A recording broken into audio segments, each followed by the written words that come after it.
Hi, everyone. I'm Kate Averett, the Outreach Manager at the Black Mountain College Museum and Arts Center. And I'm very happy to be joined by Cathy Curtis for a conversation on her book, A Generous Vision, The Creative Life of Elaine de Kooning. Cathy Curtis is a former Los Angeles Times staff writer. She majored in philosophy at Smith College and earned a master's degree in art history from the University of California, Berkeley. She's the past president of the Biographers International Organization. She is also the author of 3 biographies of 20th-century artists, all published by Oxford University Press.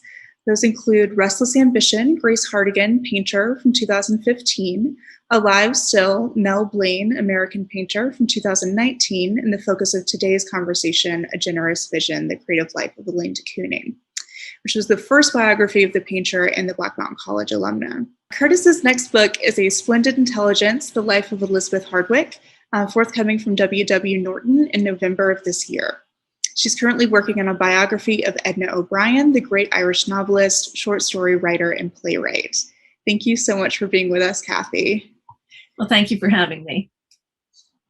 So to get started, right now I have right over my shoulder our library here at the museum, and we have a collection of books on de Kooning. And it's kind of remarkable to me that it took until 2017 for there to be a biography that focuses specifically on Elaine. So I just wanted to start off by asking what it was about her that caught your attention as a biographer.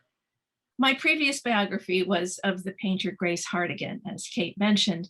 And when Grace was elderly, her assistant, who was a student at the art college where Grace taught, had to deliver something to Elaine in New York. And Elaine was always interested in young people and asked him what his interests were, where he was going and what he was up to. And he said, "Oh, I can't wait to get to New York, start my career." And Elaine said, "But what about Grace?" And he said, "Well, what about her?" And she reminded him that Grace was elderly and really needed someone to stay with her and care for her. And this fellow decided that he would do that, and he really lucked out. He inherited her wonderful house in Baltimore and became the trustee of her works. This anecdote piqued my interest in Elaine, and I was amazed to discover that there was no biography. I had really, the only thing I knew other than that about Elaine was the relatively few mentions in the magisterial biography of Willem de Kooning, who was known as Bill, so I'm going to be calling him Bill de Kooning, which won the Pulitzer Prize and so forth. So it just seemed time to get going. For me, I always need to be the first person to write someone's biography. So Elaine de Kooning seemed an ideal choice. That seems like a feat to be the first. It seems like finding the archives and finding that material, especially for someone who hasn't had this kind of central focus before, seems to be part of that process. Which kind of brings me to my next question of what were the challenges of writing this biography and what kind of resources allowed you to really feel like you were getting close to Elaine and her story? Well, one challenge was that her paintings are mostly in private collections. But really, for me as a biographer, the greatest challenge was that Elaine described herself as an escape artist. And it was rather difficult to piece together the different parts of her life. She did keep over 100 little notebooks of a journal for many years. And I heard that there were some interestingly rather catty remarks about artists in them. And I was, of course, very keen to read them. They were, after her death in 1989, they were stored in a storage facility, but they went missing some years after that. So people said to me, "Well, then, you just shouldn't be writing her biography." And, as a biographer, one thing you have to do is just say goodbye to all the naysayers and just keep going. And as a matter of fact, there was really plenty of information. It's just that there was not information about every year of her life. So the Archives of American Art in Washington, D.C. proved to be an excellent resource, particularly on the couple, on Bill and Elaine. And also, I was able to track down letters that she had written to her colleagues, mostly to other artists in their archives. So that's something you learn as a biographer. It's not all going to be in the archive of the person you're working on. And I owe a great debt of gratitude to Brandon Fortune, the now Emerita Chief Curator at the Smithsonian National Portrait Gallery. She not only invited me to a lot of private events at the gallery, which in 2015 mounted a really beautiful exhibition of Elaine's portraits, but she also introduced me to members of the family and made it possible for me to interview several of Elaine's nephews and her niece. And also there was an art dealer who showed me the works that he had. That's wonderful.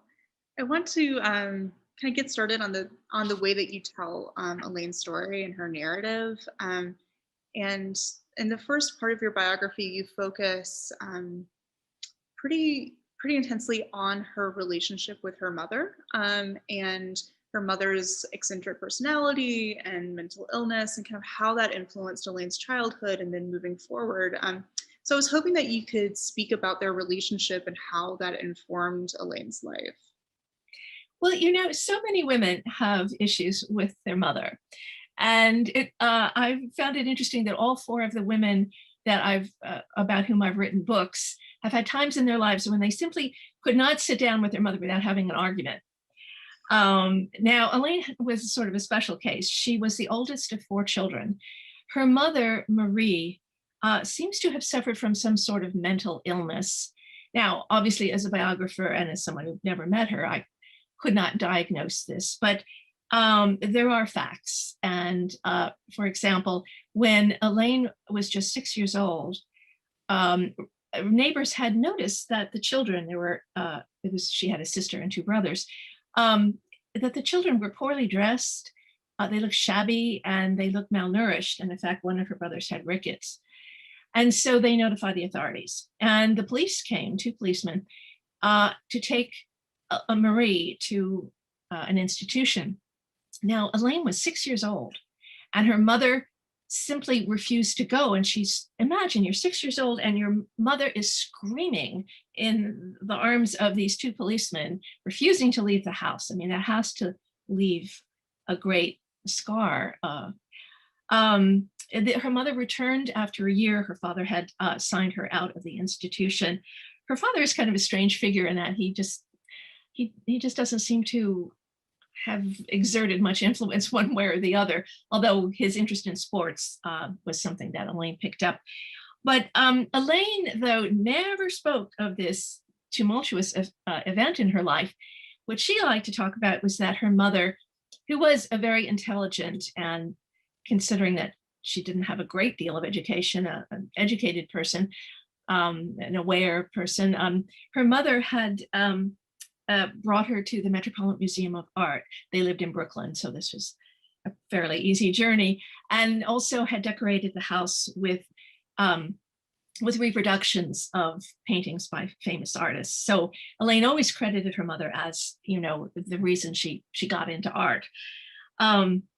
But Marie, though, people who met her thought she looked odd. She wore too much makeup and curious clothing, and she had very strange ideas about things.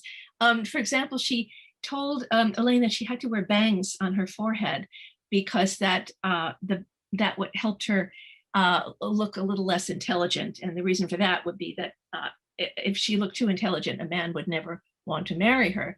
Now, these sorts of ideas were common at the time. I remember a relative telling me to stop wearing glasses or I would never get married.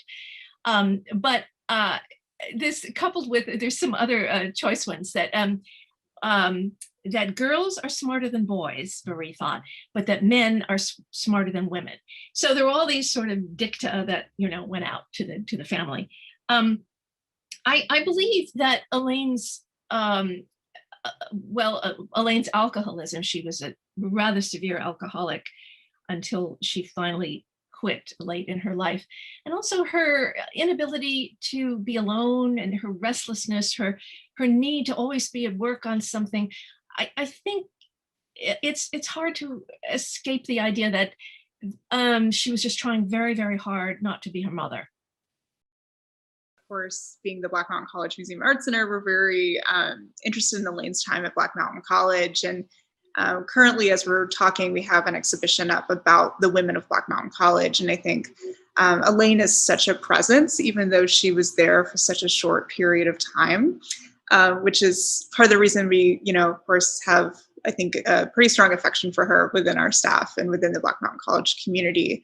So that time was really formative for her and enabled her to befriend many different artists and engineers and thinkers that opened up new ideas for her on visual arts, performing arts, and technology. And then, as I'm sure you'll touch on, it gave her some time to focus on her studio practice away from Bill. So I just wanted to kind of open up the conversation on what you feel Elaine gained from her time at Black Mountain, and particularly through her studies with Buckminster Fuller, Merce Cunningham, and with Joseph Albers. Well, let me just back up a little bit and say that Elaine was really in a unique position at Black Mountain that summer of 1948. Unlike the other women students, she wasn't an enrolled student. And neither, of course, was she an instructor. She was there just because Bill had gotten the assignment. He was just delighted. They were stone broke. In 4 months later, he would sell one of his paintings. But at that point, of course, he didn't know that. And they would walk miles rather than take the subway, which I think was 15 cents back then. There's poverty and there's poverty, but this was really, they never knew where their rent was coming from. And they would hide from the owner of the building when they didn't have the money. And all those, and here he was being paid $200, which is more than $2,000 in today's money, to teach at Black Mountain for 2 months. And they also got a rail fare from New York and free room and board. It was perfect. Elaine was free to roam around and pretty much do whatever she pleased. She didn't have enough money for, canvas. So the work she did was painting on pieces of paper that she tacked up on the wall. And she thought so little of this work, by the way. It's really fascinating, abstract work, some of which is at the Metropolitan Museum of Art, though not on view, sadly. And she thought so little of it that when she left, she just rolled it up and stuck it in a closet or something. And it wasn't until years later that she was persuaded to, unroll it and have them preserved properly. But back to her time at Black Mountain. So she decided to sit in on Albers' class on color theory. And this was a class in which Albers would hold up different colors of green and say, all right, which is the green of the Coca-Cola bottle? Which, in those days, it was green. Things like that. But Elaine was very impulsive and impatient, and she just didn't really care for Albers' very strict method of teaching. So at one point she combined, he gave them, visual problems, and she combined several of them into one piece. And that did not work for Albers. He actually tore up her work, and calling her approach too extravagant. Buckminster Fuller was her favorite teacher. He was the inventor of the geodesic dome. And she was the only woman in his class, which she absolutely adored. And actually, she said afterward that had she encountered him earlier in her life, she would have gone into engineering instead of becoming a painter. Along with the other students, she worked on Fuller's first full-scale geodesic dome. And it was made out of strips of aluminum, and they just didn't have enough money to get reinforced strips, and the whole thing fell down, collapsed. But Buckminster Fuller said that he had always planned for it to collapse, because this was his proof that it was safe. And he called it supine dome because it was on its back. So this is all absolutely delightful to Elaine. Her other major involvement at Black Mountain was with Merce Cunningham, the dancer and choreographer, and his partner, John Cage, the composer. Elaine, by the way, had had dance training and was even considering at one point becoming a dancer.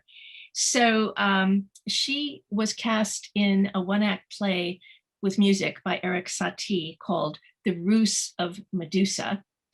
Medusa was, in this instance, a man, a baron Medusa. She played his daughter, Frisette. Now, Elaine had a very athletic affect, an athletic walk, but the director, who was Arthur Penn, who later went on, to become the director of Bonnie and Clyde and other famous movies, but he was very young then. So he coached her in all sorts of fluttering hand gestures and a very exaggeratedly ladylike walk for this. I think she only had one line in the whole thing. And after the session, the Black Mountain summer session was over, there was a party and she was dancing with Buckminster Fuller. And he said something like, "You are pretty remarkable, ounce for ounce." She's very thin. I would love to hear about how Elaine contributed to the community. You've already spoken about her role in The Ruse of Medusa and the Geodesy Dome, which of course is this she was there in a hugely influential summer. But her own individual contributions that you lay out in the book, I think, are so fascinating. Well, I think her main contribution was just by being her very idiosyncratic, questioning self. She took nothing for granted. And, she's just a very flirtatious and very lively and extremely intelligent person. But one of the things she got up to was that a man who lived whose house was near the campus, but had nothing to do with the community, was accusing the Black Mountain students of trampling on his lawn. So Elaine got together a posse of students and they showered his lawn with pennies, I guess, to show that they could pay him back. That's amazing. I think it gives a great insight into the rambunctious behavior of Black Mountain College students and faculty, which I always love to hear. I want to kind of go back to the general premise of the biography and your choice for a title of A Generous Vision, and then specifically looking at her creative life. So I was wondering if you could speak to Elaine's generosity and how she helped other artists manage their professional careers. Well, first, I want to say that in the beginning, she was incredibly selfish. Now, lots of young people mostly think about themselves, and Elaine was no exception. She was a man's woman, really. I mean, later in her life, she had a couple of very good women friends, but she was just always waiting for someone to light her cigarette, and that someone would be a man, of course. So with Bill, he was the one. He was Dutch, He would put out a plate of fruit and cheese for her, but she did nothing. And now I'm not talking about some sort of feminist stance or something, but she did absolutely nothing. No cooking, no washing, no cleaning, nothing. And so I think actually part of her selfishness back then was the result of being incredibly catered to by her mother, because she was her mother's favorite child. But as she matured, she became incredibly generous, wonderfully generous to other artists, mostly struggling young artists. She had a fund that she never had a lot of money, but to buy the work of young artists, she would hire young artists to be her studio assistants. And she would find, she found a job for one of her students. I should say that she gave talks and, those sort of one-day sessions around the country in her later life. And she was also an adjunct professor at several universities.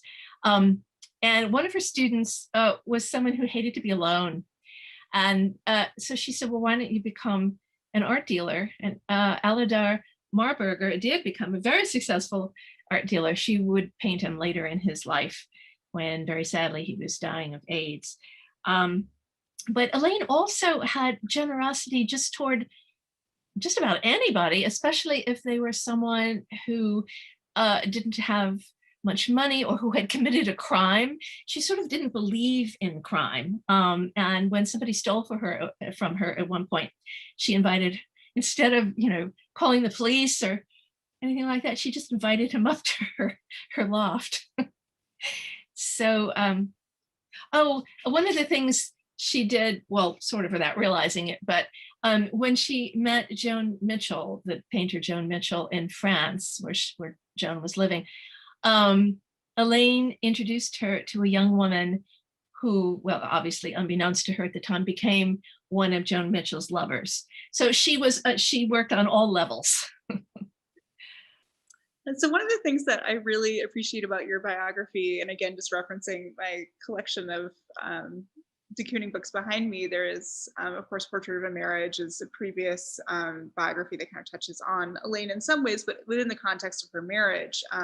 But your biography gives Elaine the chance to hold the spotlight, while also really acknowledging how important Bill was to her life and to her creative career. So I was wondering, as a biographer, how you navigated that balance, both as a researcher and as a writer.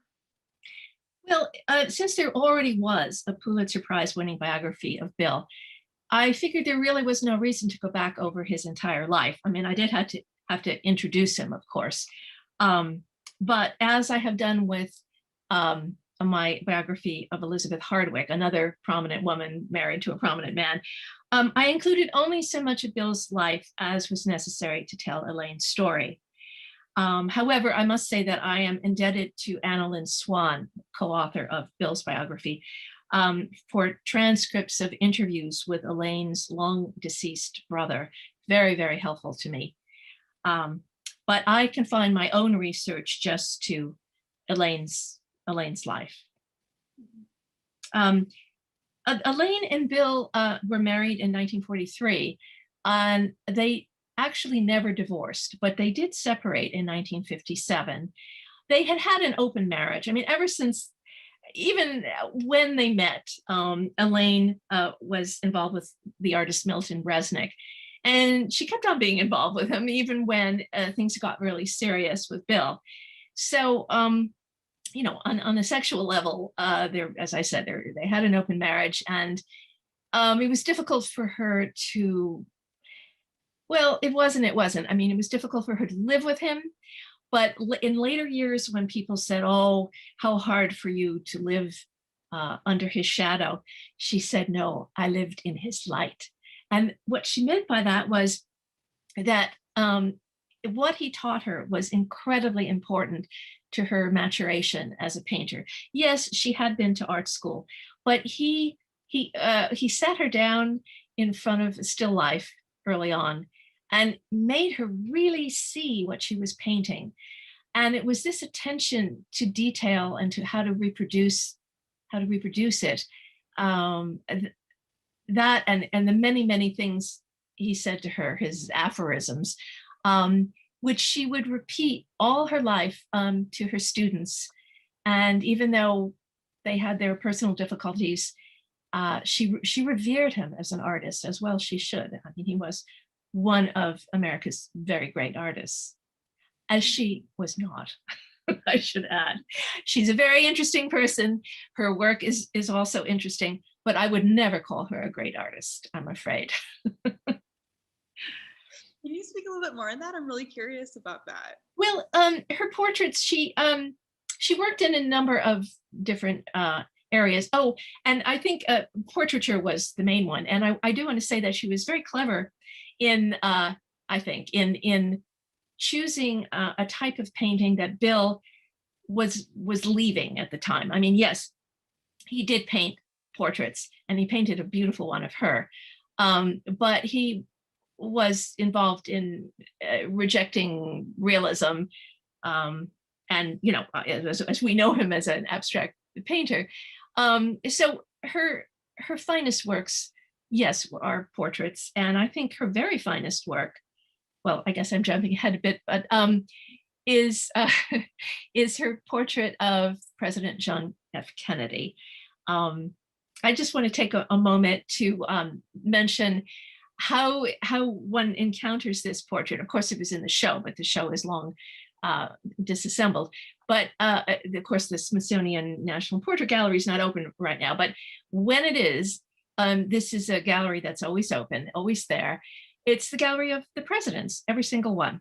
And you walk through, and there's, you know, the traditional portraits of, well, every single one. And then you get to the last room, and directly in front of you, in the you know, you're standing in the open doorway, is this life-size, brilliant flash of color, and there he is. She pretty much restrained her abstract expressionism to the background, so it's very clear who he was. There's a whole chapter in my book about how she went down to the Winter White House in Palm Beach, Florida, and how he was, you know, a famously impatient person and restless, and how she had very little time with him to capture him, and she's frantically sketching him and so forth. And she had this great thing about his eyes. She had a lot of trouble painting this, and she painted dozens and dozens of versions. There's a photograph in my book that ran in Life magazine at one point where it's almost humorous. She's surrounded by all these JFKs that she painted. She just felt she could never get it quite right. And she had this thing about his eyes, about how the blue of his eyes somehow leaked into the whites, and on and on. Well, anyway, I think she solved the problem, because when you see that portrait, it's just bowls you over. However, I mean, you know, when you just look at all the great painters that this country has given us, I know the art dealer I was working with was extremely annoyed when I said this at another when I gave a lecture in New York. But you know, she really wasn't a great painter. She's a very interesting painter, but there's a, you know, great. I don't think it was greatness. She, in addition to the portraits, she had a series of paintings of a statue in the Luxembourg Gardens in Paris. I should say that something that always appealed to her was movement. She was very interested in the movement of animals, the movement of people, and that in this tangle of figures in this statue, she just found something interesting. She the movement thing extended to paintings of sports figures. She would watch, she sometimes went to Madison Square Garden to watch basketball, and then she would watch baseball on TV, I think, mostly. And she painted, you know, a few baseball figures, but the basketball ones are the most interesting, because she leaned on paintings, like a painting by El Greco, for example. She would use in a jump shot image, she would reach back into the Renaissance tradition of religious painting, very interestingly. And another off-the-cuff question is just how she was selected to be JFK's portrait artist. That is always interesting to me. Well, it's a kind of tangled story that I don't want to get too far into, but her dealer, the Graham Gallery, her dealer was a friend of someone. It was all done, you know, by JFK's advisors. Of course, he personally had nothing to do with it. I think actually a more interesting story is what happened after after his assassination, which I must say, Elaine, it just destroyed Elaine. She couldn't paint for a year afterward. Her painting was intended for the Harry S. Truman Library. There was at the time no JFK library. And when Jackie came by to look at the painting that Elaine had chosen at one point, She didn't like it. The pose was too casual. And then after the assassination, of course, Jacqueline Kennedy just had no heart for looking at all of this, and the whole thing was in limbo. Which painting would they choose? And there was a lot of back and forth. Elaine had kept a number of the paintings, and JFK's secretary demanded that they be returned. And it's this whole bureaucratic nonsense. But there was a ceremony ultimately at which Truman and Elaine were photographed at either side of the painting, and they're both laughing, and you just have to bet that it was Elaine's joke. So I was excited to hear from you that there is an upcoming film, a biopic of Elaine de Kooning that is being planned, and it seems like it, is off in the future a bit. But I was wondering what you could tell us about that.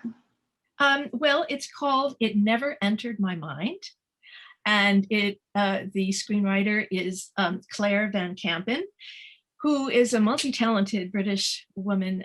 She is also a composer, and she will also direct. She's a stage director, and this will be her debut in directing a film. Unfortunately, a production was supposed to start this spring, but the COVID virus is putting off everything. I've been a consultant to the project, so it was interesting answering questions. It's sort of like the questions that audiences ask. I always think, what? Why do they want to know that? Or I never thought of that, So it would send me frantically going through my research books to try to find answers when I could find them. I also wanted to touch on your extended work beyond Elaine de Kooning. And you have a forthcoming biography of Elizabeth Hardwick, and I know are also working on a project on Edna O'Brien. So you have this incredible roster of the significant women writers of our time and artists of our time. So I would love to hear, the specific challenges and joys of that process as a biographer, and your career up to this point moving forward. Well, after writing 3 books about women artists of the mid 20th century, I decided I wanted to move to literary figures. It just happened that they were women. I certainly someday maybe I will write about a man. There were various reasons, and of course, they were partly because I read a great deal, and I'm a writer, and I thought it'd be interesting to write about someone who does a more exalted version of what I do. But also, I have to tell you, sometimes the paintings that I wanted to see were either in storage or in inaccessible areas of a museum. And so museum people or the people at the storage facility would, I would make an appointment, and they would very politely and accompany me so I could take a look at these. But it was so awkward because, art historians learn, at least in my day, from slides. And it's like, oh, okay, it's a painting of this. Yep, right, next.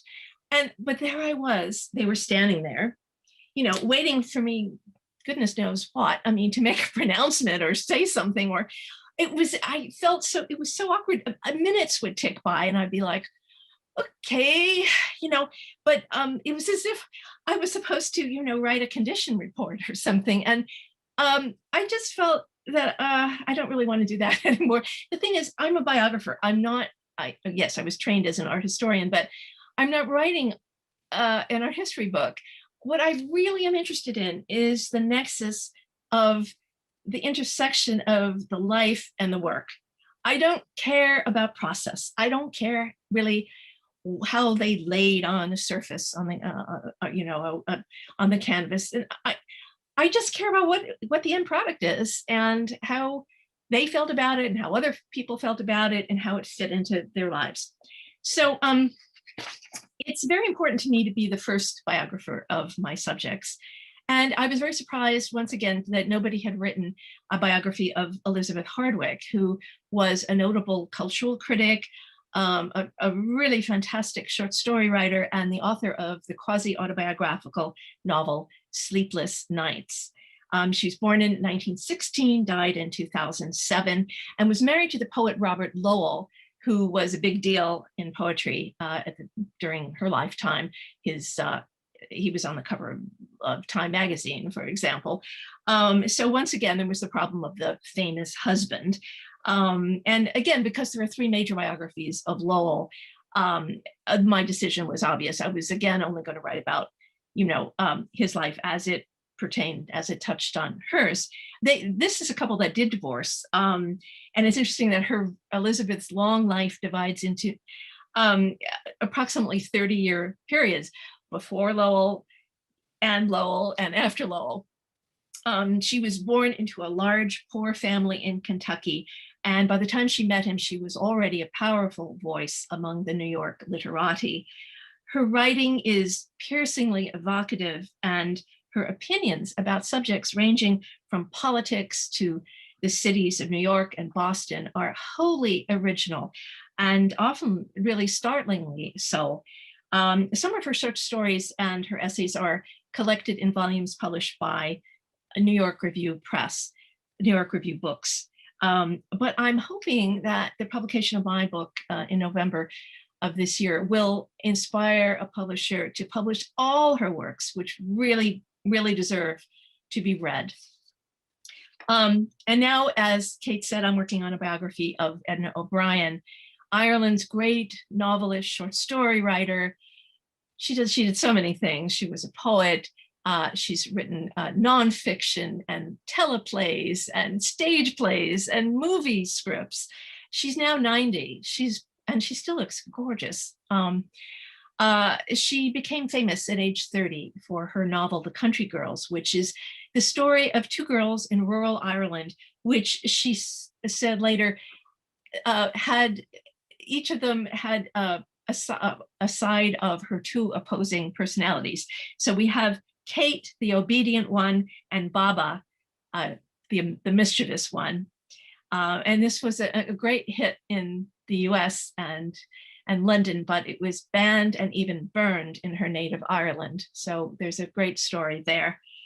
She's also written about women who were oppressed, who have been oppressed by Ireland's formerly very strict laws about abortion, even in cases of incest and divorce. And during her later career, she turned to the problems of other people and places other than Ireland. I mean, she's actually lived in London most of her adult life. And her last book was about, it's an extraordinary book written in a very pared down style for her, about the plight of a young girl in Nigeria who was captured by the Boko Haram.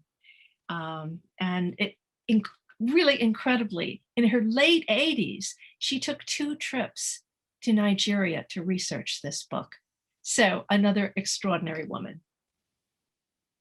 That is extraordinary. And thank you for telling these stories that otherwise we wouldn't have these insights into. And thank you for joining us here today. And I just want to encourage everyone. I mean, you mentioned so many wonderful anecdotes, but the depth of your research and the way that you weave together Elaine's life is so artful. And so I want to encourage people, of course, to pick up a copy of this book, and also to make note in November for your upcoming book, and to basically just keep their radar up and keep reading the stories that you're putting out because they're so valuable. But thank you so much for joining us. We really appreciate it. Well, thank you, Kate. Thank you.